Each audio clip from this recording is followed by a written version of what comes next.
बिजली संकट, आखिर इसका सच क्या है आपको बताते हैं दरअसल इस खास रिपोर्ट के जरिए। दरअसल देश में बिजली संकट गहरा गया है। एक तरह से अप्रैल में देखा जाए भीषण गर्मी पड़ रही है, दूसरी तरफ देखिए बिजली संकट ने लोगों की मुसीबत बढ़ाने का काम किया है। बताया जा रहा है कि बिजली बनाने वाले संयंत्रों के पास महज 9 दिनों का कोयला बचा है। असर क्या हुआ, 12 राज्यों ने बिजली कटौती भी शुरू कर दी है। आमतौर पर देश में कोयला 14 से 15 दिनों का रिजर्व में रहता है, लेकिन जिस तरह से गर्मियों में बिजली की मांग बढ़ी है उससे कोयला संकट शुरू हो चुका है। खुद केंद्रीय ऊर्जा मंत्री आर.के. सिंह ने भी माना है सिर्फ 9 दिनों का ही कोयला बचा है। अब ये यूक्रेन संकट का भी असर इसे समझ लीजिए क्यों ये सब आ रहा है, क्योंकि जो कोयले की दर है, भाव है इंटरनेशनल मार्केट में, वो भी बढ़ गई है। आयात पर भी इसका सीधा सीधा असर पड़ रहा है। और क्या असर, ये सोचिए अगर 12 राज्यों में इस प्रचंड गर्मी में, ये जो हम आपको दिखा रहे हैं, इस प्रचंड गर्मी में अगर 12 राज्यों में संयंत्र ठप पड़ जाते हैं, अगर बिजली की सप्लाई इसी तरीके से ठप रहती है तो फिर होगा क्या। क्योंकि इस गर्मी में न लोग एसी चला सकते हैं, पंखा छोड़ ही दीजिए, तो फिर आखिर इस गर्मी में लोग कैसे दिन काटेंगे, ये अपने आप में एक बड़ी समस्या है जो निकलकर सामने आ रही है। 9 दिनों का महज कोयला बचा हुआ है। तो ये देश में बिजली संकट से जुड़ी बड़ी खबर आपको बता रहे हैं और 12 राज्यों में इसको लेकर के कटौती शुरू हो चुकी है। हमारा डिमांड जैसे हमने कहा करीब 8-9% बढ़ा है। 197 से लेकर के 1,97,000 से लेकर के 2 लाख मेगावाट तक अब बढ़ा है। इस बार जितना तेजी से डिमांड बढ़ा है उतना तेजी से डिमांड और पहले कभी नहीं है। तो जो हमारा कोयले का रिजर्व है वो कम है। आज के दिन में 9 दिन का, जबकि रहता था हमारा 14-15 दिन का। तो ये बात सच है कि डिमांड बढ़ा है, उस हिसाब से कोयले का सप्लाई उतना तेजी से बढ़ नहीं सकता है। नया खदान ये चालू करने में समय लगता है। मेरे पास 1.5 दिन का कुछ प्लांट में कोयला बचा है, कुछ प्लांट में 3 दिन का कोयला बचा है, कुछ प्लांट में 6 दिन का कोयला बचा है और उस पर हम काम कर रहे हैं। दूसरा जो हमारा हाइड्रो पावर है उसमें पानी भी जो है हमको 17 टीएमसी पानी कोयना डैम में बचा हुआ था। रोज 1 टीएमसी पानी लगता है बिजली बनाने के लिए कोयना डैम में। तो हमने जल संपदा मंत्री को कहा कि हमको पानी और उपलब्ध कराए जिससे हाइड्रो की बिजली हम यहाँ पे मुहैया करा सके। उस पर हमारे प्रयास चल रहे हैं।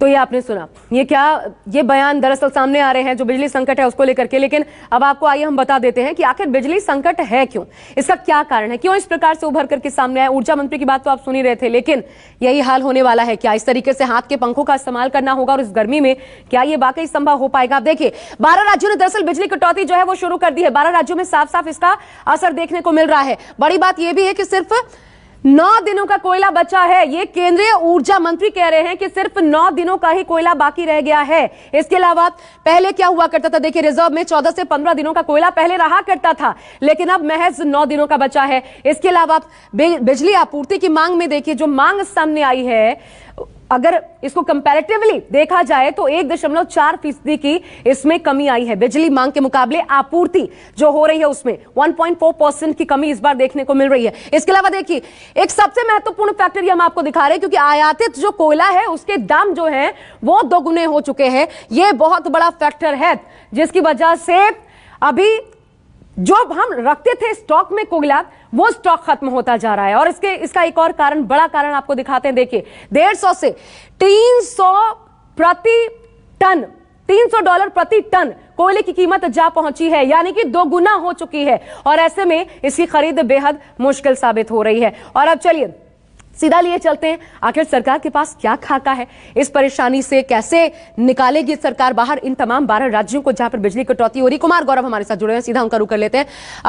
कुमार, 12 राज्यों में बिजली कटौती शुरू हो चुकी है, अब धीरे धीरे ये बढ़ेगी। अगर सिर्फ 9 दिन का स्टॉक ही बाकी है तो सरकार के पास क्या खाका है? आखिर क्या हथियार डाल दिए सरकार ने ये माने, जैसा कि हम केंद्रीय ऊर्जा मंत्री को सुन रहे थे, या फिर अभी भी कोई रोड मैप बाकी है?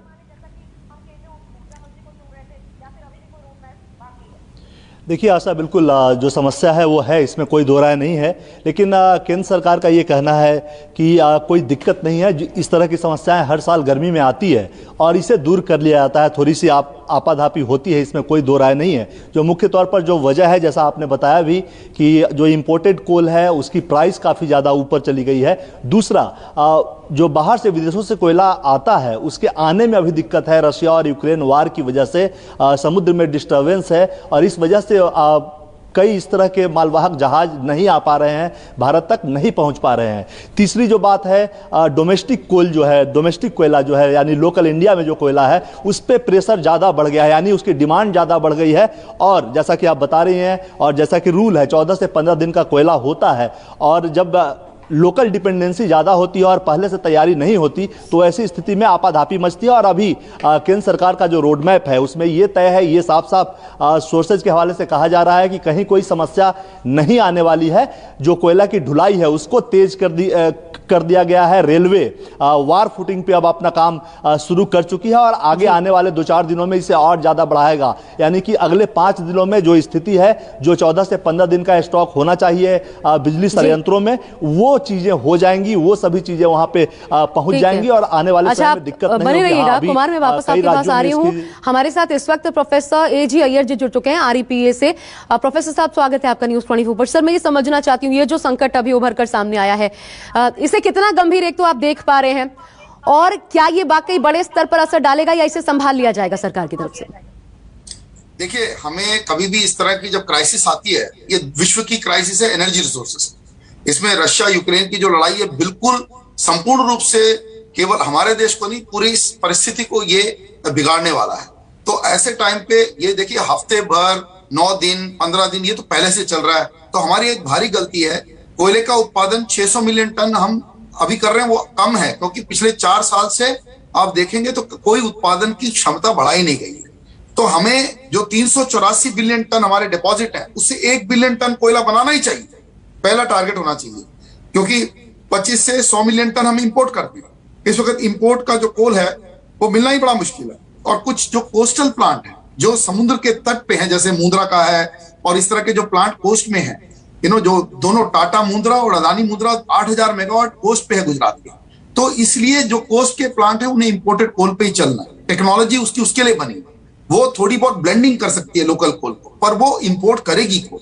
तो अगर इनकी क्षमता कम हो जाए, या इसी प्रकार के कोस्टल पावर प्लांट्स जो हमारे समुद्र तटीय पावर प्लांट हैं कोयले वाले उत्पादन के, वो थर्मल पावर प्लांट हैं, वो अगर कोयला नहीं मिल पाया उन्हें तो बहुत बड़ी क्षति हो सकती है। क्योंकि जब तक बारिश नहीं आएगी तब तक हमारा हाइड्रो पावर वापस उठने को तैयार नहीं होगा। देखिए, 46.5 गीगावाट हाइड्रो पावर, इसमें पिछले 7 या 8 साल में हमारा जो इजाफा हुआ है वो 2 गीगावाट का भी इजाफा नहीं हुआ। तो हाइड्रो को भी नेग्लेक्ट किया गया। पर अभी तो मंत्रालय काफी काम कर रही है। अगस्त में सुभानश्री प्रोजेक्ट 2000 मेगावाट का ग्रिड पे आ जाएगा। तो पर काम हमने बड़ा देर से शुरू किया इसे। मतलब हम जब परेशानी होती है पावर सेक्टर में, आप एक दिन उठें और एक ही दिन सोल्यूशन ढूंढे, ये नहीं होगा। आपको लंबा काम करना पड़ेगा। तो अब जाग जाएं सरकारें, जाग जाएं पॉलिसी वाले कि हाइड्रो को नेग्लेक्ट ना करें। बिना हाइड्रो के आप पूरा थर्मल नहीं चला सकते।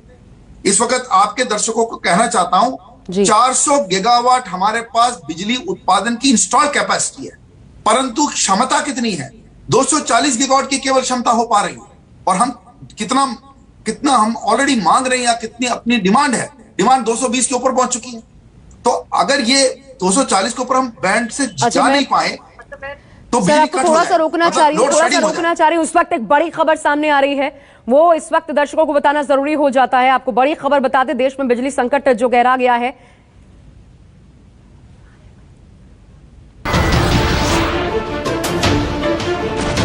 नमस्कार, मैं हूं मानक गुप्ता।